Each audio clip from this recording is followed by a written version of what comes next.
കുപ്പിയിൽ നിന്ന് വന്ന ഭൂതം കണക്കാണ് ഓരോ ദിവസത്തെയും പണികൾ കേട്ടോ. ഇന്നൊരു ക്രിസ്ത്യൻ മേക്ക് ഓവറാണ് ഉള്ളത്. പണി നമ്പർ 1, ബ്രൈഡിന് നല്ല ഷോർട്ട് ഹെയർ ആണ്. ഷോർട്ട് ഹെയർ എന്ന് പറഞ്ഞാൽ അടിപൊളി ഷോർട്ട് ഹെയർ. ഇത് എക്സ്റ്റൻഷൻ വെച്ചിരിക്കുന്നതാണ്. ഹെയർ എക്സ്റ്റൻഷൻ സ്റ്റാർട്ട് ചെയ്യുന്നത് ഇവിടം തൊട്ടാണ്. അതുകൊണ്ട് തന്നെ അയണും ക്രിമ്പും കൊടുക്കാൻ വലിയ പാടായിരുന്നേ. പണി നമ്പർ 2, സാരി 2 സാരി അവിടെ എടുത്ത് വെച്ചിട്ടുണ്ടായിരുന്നു.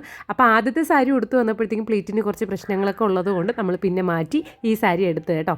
ഓൾറെഡി ബ്രൈഡ് എടുത്ത് വെച്ചിരുന്ന സാരി ഇത് തന്നെ ആയിരുന്നു. പിന്നെ ബ്രൈഡിനൊരു കൺഫ്യൂഷൻ വന്നതുകൊണ്ടാണ് രണ്ടാമതൊരു സാരി എടുത്ത് വെച്ചിരുന്നത് കേട്ടോ. ആൾ ചൂസ് ചെയ്തത് എയർ ബ്രഷ് മേക്കപ്പ് ആയിരുന്നേ. സിമ്പിളായിട്ടൊരു എലഗൻറ്റ് ലുക്കാണ് ആൾ ചോദിച്ചിരുന്നത്. ഞങ്ങൾക്ക് തോന്നുന്നു ഹെയറിൽ ഒരു 1.5 മണിക്കൂറോളം നമ്മൾ ടൈം എടുത്തിട്ടുണ്ടായിരിക്കും അതൊന്ന് റെഡിയാക്കി എടുക്കാൻ വേണ്ടിയിട്ട്. എന്നിരുന്നാലും ഫൈനൽ റിസൾട്ട് എല്ലാവർക്കും ഒരുപാട് ഇഷ്ടപ്പെട്ടിട്ടുണ്ടായിരുന്നു. ബ്രൈഡ് കുറച്ച് ടെൻഷനൊക്കെ ഉള്ള കൂട്ടത്തിലായിരുന്നു എങ്കിലും, അതായത് വെഡ്ഡിങ് ഡേ ആണല്ലോ, അപ്പോൾ സ്വാഭാവികം ആൾ ഫുൾ എൻജോയ്മെൻ്റ് ആയിരുന്നു കേട്ടോ. പിന്നെ അൺഎക്സ്പെക്റ്റഡ് ആയിട്ട് നമുക്ക് ഗിഫ്റ്റൊക്കെ കിട്ടിയിട്ടുണ്ടായിരുന്നേ. അപ്പോൾ ആ വർക്കൊക്കെ കഴിഞ്ഞ് ഹാപ്പി ആയിട്ട് നമ്മൾ അവിടെ നിന്ന് ഇറങ്ങി.